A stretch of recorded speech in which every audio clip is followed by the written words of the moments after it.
And joining us once again is journalist and author Max Blumenthal. Max is the senior editor of the Greystone Project, which can be found at I keep doing that, Max. The Gray Zone Project, now at grayzoneproject.com. He's the author of several books, including The 51-Day War, Ruin and Resistance in Gaza, including Goliath, and including his latest book, The Management of Savagery. And he is also co-host of the Moderate Rebels podcast. He joins us now. So first of all, Max Blumenthal, thanks for coming back on the Zero Hour. Thanks for having me on. It's always a pleasure to talk to you. And I wanted to start with this. We've been, understandably, the population of the United States has been focused on its own well-being, and why wouldn't they be? I mean, with unemployment claims jumping from 282,000 to 3.3 million in 1 week, with a pandemic that appears to be poorly contained, with many of us in this country at high risk, and economic and political leadership saying that we are not of concern to them, that their profits are of higher value. Obviously, that does not necessarily lend people to thinking about the well-being of others. But one of the reasons I wanted to talk to you, Max, is because our country is leading and inextricably bound with a global empire, military as well as economic, whose savagery has already been costing untold human lives. Now we have a world facing a pandemic, and in the face of that, as far as I can see, we have an administration that wants to double down on sanctions against Iran, against Venezuela, against other vulnerable countries, and wants to do so during a humanitarian crisis, and without, as far as I can see, any appreciable opposition politically. So first of all, do you agree with my overall analysis? As usual, I do. And I think it was this week, Mary Bassett, who basically runs the public health department at Harvard, who is, I think, an epidemiologist, predicted accurately that the U.S. will be the worst hit of all countries in the world by coronavirus, at least in the near term. And she explained why. Because of structural inequality, because of widespread poverty, because of mass incarceration, prisons are a petri dish for coronavirus, and the lack of universal health care, our terrible healthcare system. So basically, the U.S. is going to bear the brunt of this virus because, in the words of the head, according to the head of Harvard's public health department, not exactly, Michael Parenti. The U.S. is basically a shithole country.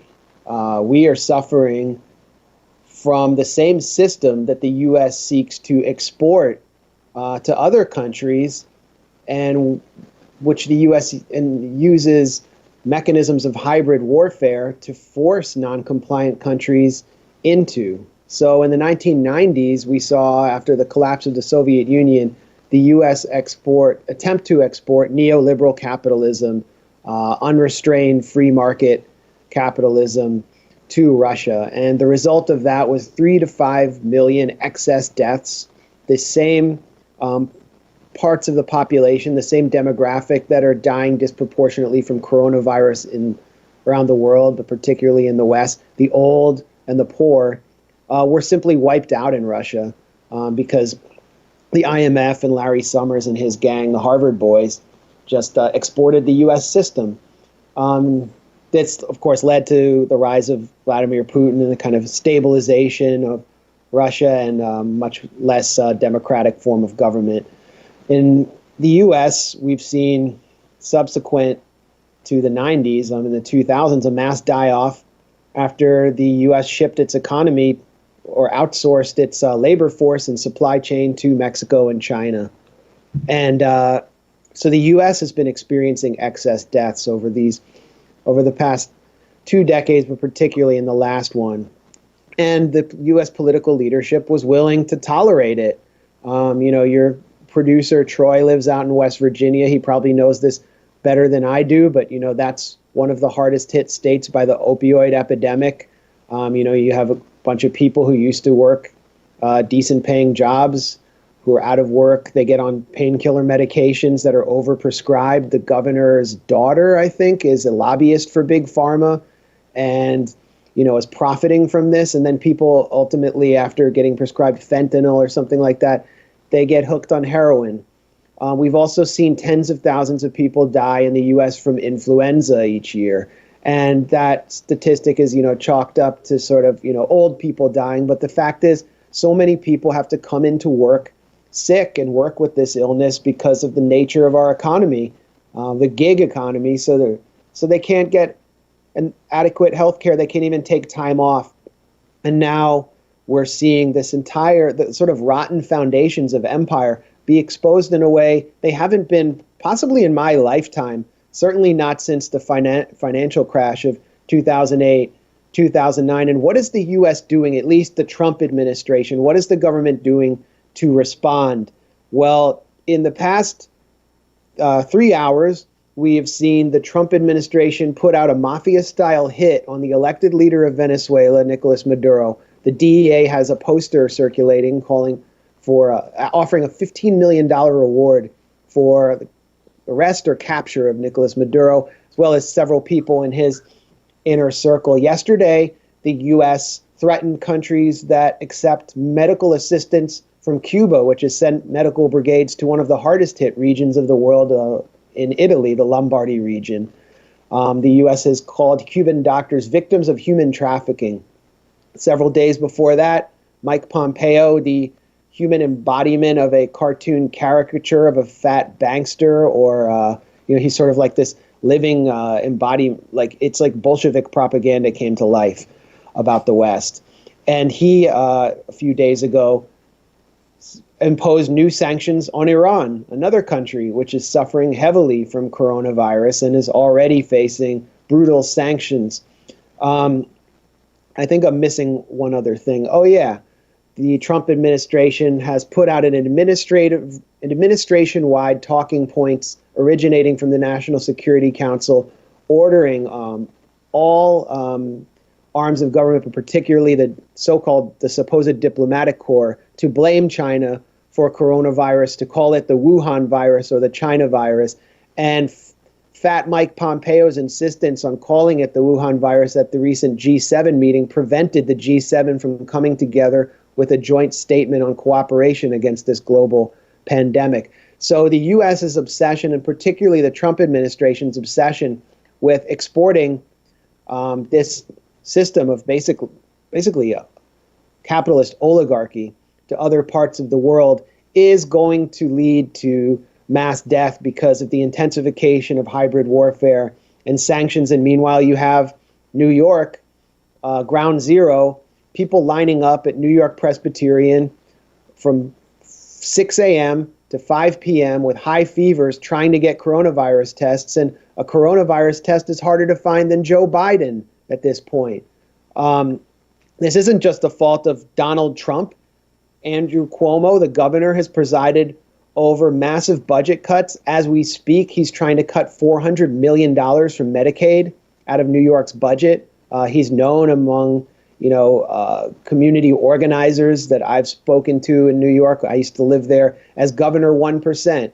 And New York State itself has lost 20,000 hospital beds over the past 20 years, so through the Pataki administration as well.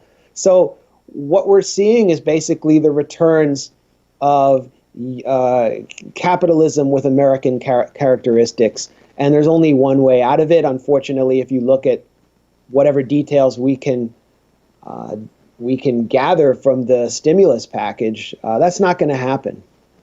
Right. Right. Now, I agree completely with your assessment, Max Blumenthal, and I would say the only thing I might, which word choice is, I don't think we're seeing the return of American capitalism. I think we're seeing the revelation of the true nature right? Because it's always this way. Now, I said the returns, as in this is what we've gotten from it. Oh, the returns, I see. This is the payoff. Yeah. But revelation would be a better word. Right, So, as opposed to payoff. they're back. Okay. And to me, there has always been an immoral calculus behind this entire system. You needn't look no further than the conversation over Medicare for all, which basically boils down to 45,000 people or a larger percentage of the economy as part of the public sector. Let's kill 40,000 people. That's the arithmetic. And now we're seeing it with the coronavirus. Like, a couple points on the stock exchange in return for, a few 100,000 or tens of thousands of deaths. Sure. What's the problem? We've got the ghouls lining up to tell us that's what we need to do, whether it's Trump, whether it's Gary Cohn and Lloyd Blankfein from formerly Goldman Sachs, whether it's the serial fraudsters and criminals at Wells Fargo. I mean, the list goes on and on, whether it's Jeff Bezos saying, who must be making an effing fortune out of all of this, as everybody shops online, say limited only by the employees, he can work to death in the meantime, saying, your lives are, they're worth nothing. So the sooner you get that, the sooner you'll do what we tell you to do. And I guess I want to go back to the international dimension in a sense, but I think I want to, in a second, but I want to focus on a important point I think you made that doesn't get emphasized enough, which is when we talk about the exploitation and essentially the mass killing of whether it's Venezuelans or Iranians or Yemenis in terms of our military policy, so on. We're not just talking, not that it should matter from a human point of view, but we're not just talking about people, quote unquote, over there. It's the way they're treating us. And I just wanted to underscore that, Max, because you said that, and I think it's so important. Yeah. I mean, we are, maybe not necessarily me and you, but Americans are kind of under sanctions in their own communities, particularly, underserviced, impoverished urban communities, where, honestly, where I live in Anacostia, there isn't really a supermarket anywhere within walking distance. You have to have a car to get to the supermarket to get decent food.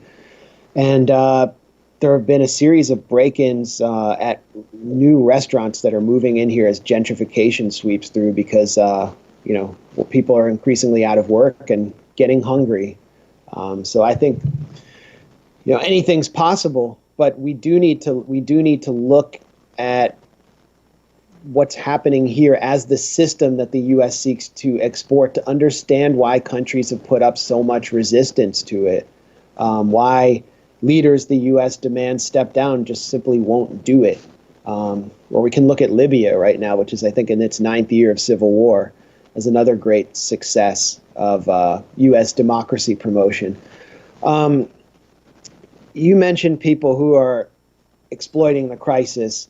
And, we saw there was a day of reports about insider trading of these senators who all happened to be centered around the Senate Intelligence Committee.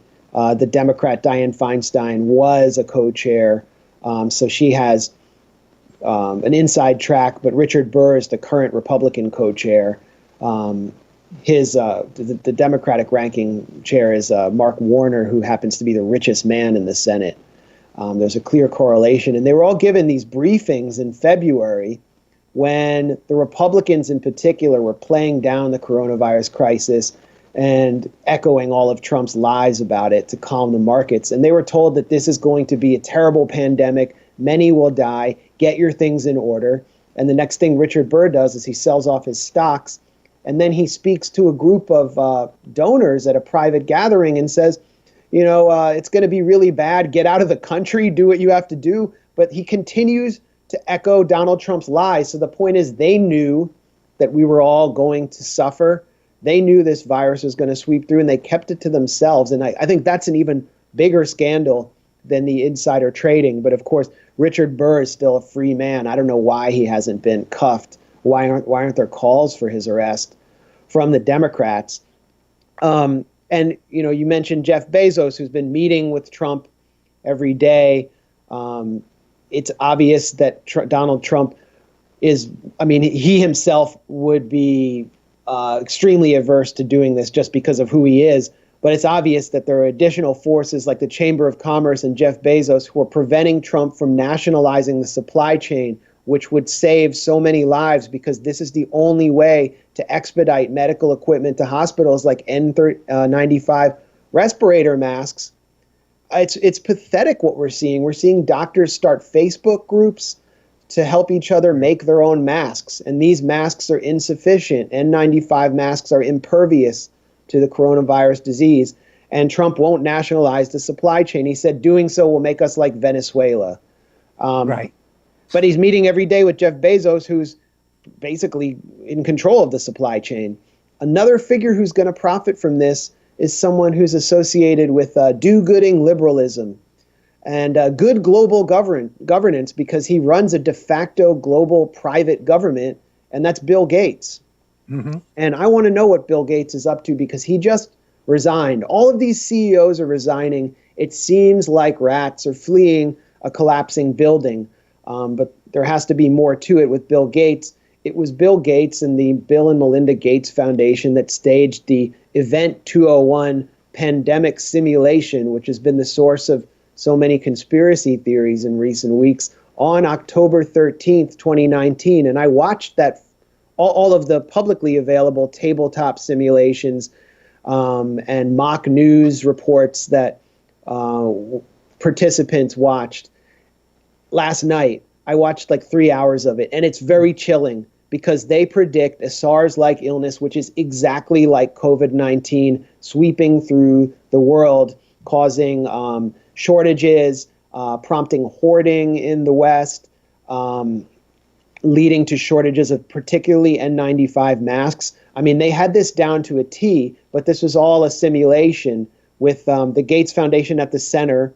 You have National Security Council officials, you have a representative from the government of Singapore, you have the Chinese CDC there, and you have the deputy director of the US CDC, along with all sorts of companies, and they're talking about how to handle this. And of course, one thing that's essential for them is that the supply chain not be nationalized, that the UN be the sort of center for paying for procurement, and all of these companies make a massive profit. Ultimately, there's going to be a vaccine, and we've already seen Donald Trump, I think, attempt to threaten the German government or prevent the German government from getting a vaccine, and making sure that the U.S. would get the patent so that Big Pharma can make a killing at the end of this entire crisis. And, Bill Gates is someone who's just come in from pandemic to pandemic. Well, and let's talk about both of those things for a second. As I recall, what again, we're talking to journalist Max Blumenthal. What I recall about the German situation is that Trump tried to make a private buyout of something, a potential vaccine that was being developed in Germany. As for Gates, if you're saying, I don't know what kind of planning went into this event of his in October, but if my timeline is correct, and I'm going on memory here, by October 2019, there were indications that something like this might be on the way, but I could be wrong about that. Do you happen? Yeah. I mean, when you start talking about indications that this could be on the way, you get accused of being a conspiracy theorist, because there were several strange flu outbreaks in the U.S. around this time, particularly in Maryland. And there was an outbreak of strange flu-like symptoms, which I think were chalked up to vaping in Ohio. And the working hypothesis of the Chinese government, I don't see any evidentiary basis for this, is that coronavirus, the novel coronavirus, may not or did not originate from China, and that it may have originated from Fort Detrick, which is a research center and bioweapons lab in Frederick, Maryland. That's where it's said that anthrax was produced. And the CDC shut down a simulation around that time, last fall, in which substances appeared to have gotten into the local community and there was a strange outbreak of flu-like symptoms. This is the working hypothesis that the Chinese government has made public and is using to antagonize the U.S. government. And it's leading not just to a war of words, but to a real escalation of the Cold War as the Trump administration tries to indict China and blame China for allowing the virus to spread. So weird things were happening, weird things, and there were strange coincidences in the U.S. in October. And just one more element, which is part of the Chinese working hypothesis, is that when Event 201 took place, let me get the exact date. Well, they put video up on November 4th, but I think it was October 13th or 14th this took place. That same day, in Wuhan, there was a military, there were military training exercises that featured militaries from around the world. Wuhan is a center of, laboratory and R&D research in China. They likely have bioweapons labs there. And the Chinese government believes that that was when the U.S. there are figures in the Chinese government openly saying that that was when the U.S. may have brought this virus to China. Then finally, Chinese diplomat, I think Lijian Zhao, who's in the foreign ministry in English, tweeted footage of a CDC official testifying before Congress that they don't believe coronavirus was spread through the so-called wet market in Wuhan. It may have been, and it may have, they don't know that it came from within China. But the point is, there are all these weird coincidences, and I don't think we can really say for certain what the source of the virus is, but I don't see any evidentiary basis. I haven't seen any hard evidence for any of these conspiracy theories. Well, no, I agree, but I think there's an important point to be made here, and I was just looking while you were talking, Max Blumenthal.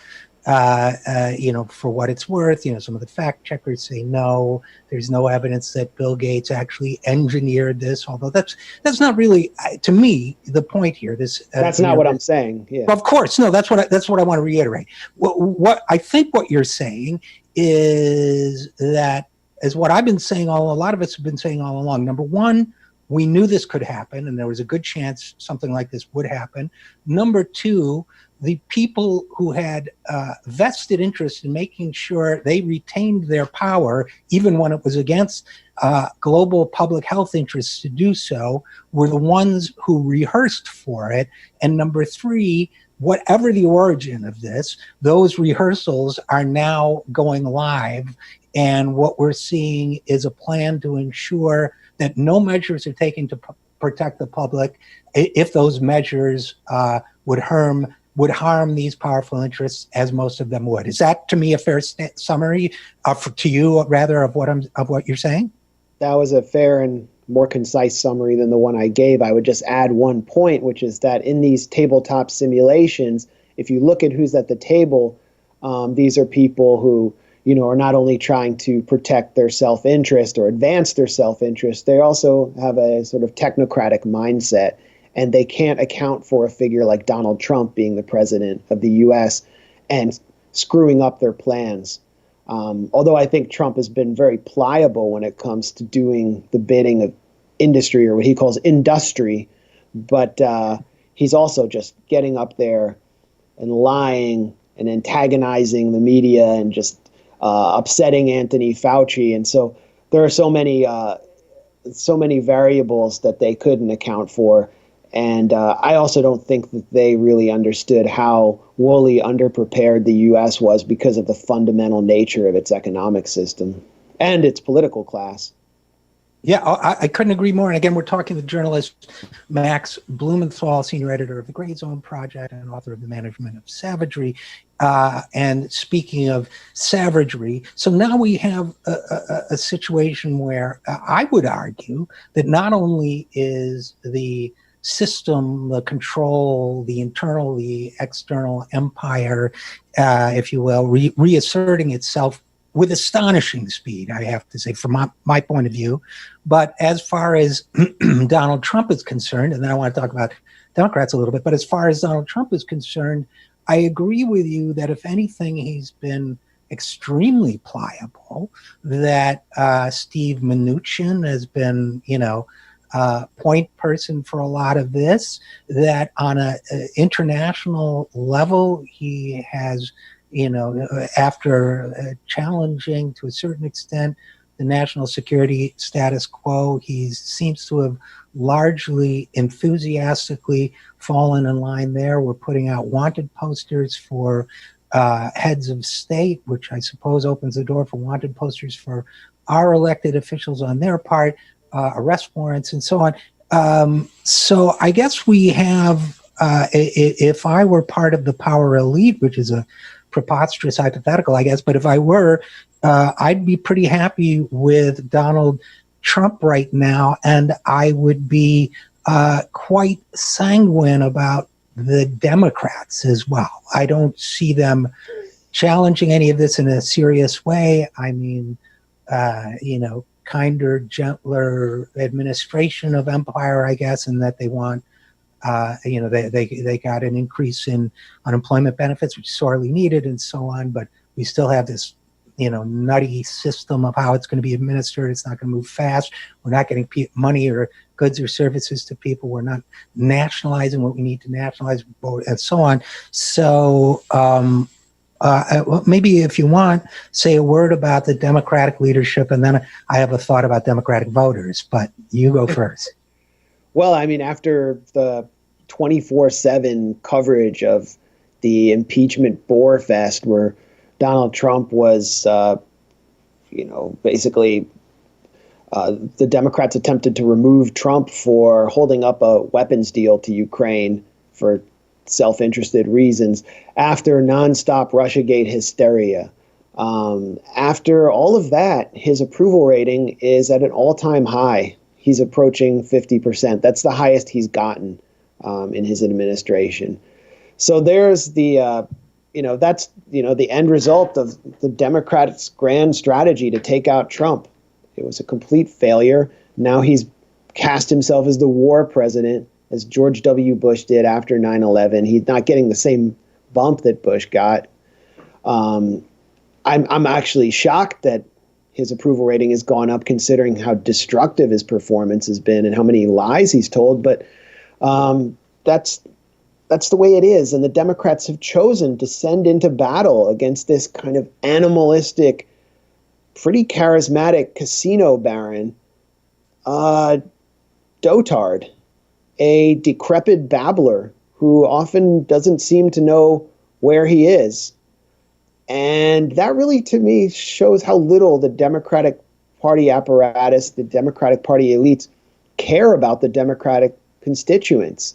I mean, they ran like this 3-card Monte game where they were confusing the Democratic base with Pete Buttigieg, Kamala Harris. They would send in all of these different figures. None of them seemed to work. But what they did collectively was provide Joe Biden with cover in debates, so you never had to hear him. And then Joe Biden's campaign was just kept on life support by 60 billionaires in a wine cave for his great moment, where the strategy really is sort of a political version of Weekend at Bernie's. It's Weekend at Biden's. They cart a semi-dead body around just trying to make it to November to beat Trump and assume that the American public will come out and vote against Trump to put anything with a heartbeat in the White House. And then we return to the steady state, where Biden is basically, Ronald Reagan in 1987, where he's like just stands in front of cameras and drools out a few talking points.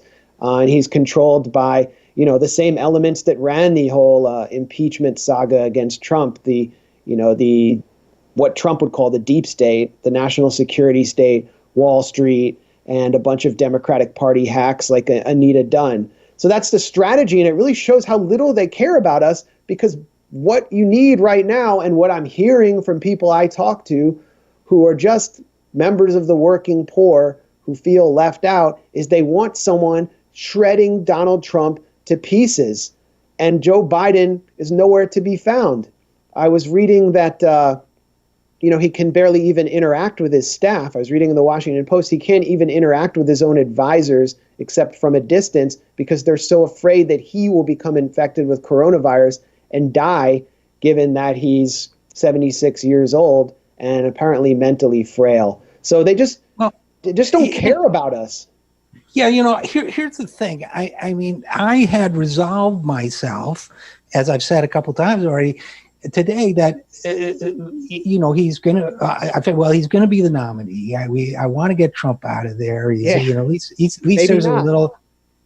Well, no, that's right. I'm not sure anymore. But I guess the last point I wanted to make, going back to your sort of internal colonization, the sort of the internal subjects of this empire thing, is I don't want to leave Democratic voters out, even the ones who might think they are left out. And what I mean by that is, Tom Frank always talks about the 10%, that the Democrats have become the party of the professional class, and the college educated class, who think that they're no longer working class, and in John Lennon's words, think they're so clever and classless and free, but in fact they can't protest something, an injustice, because if they lose their FICO score, they can't buy a house, or they can't buy a car, or they can't make ends meet. And that's before this crisis. So you have a system, in my view,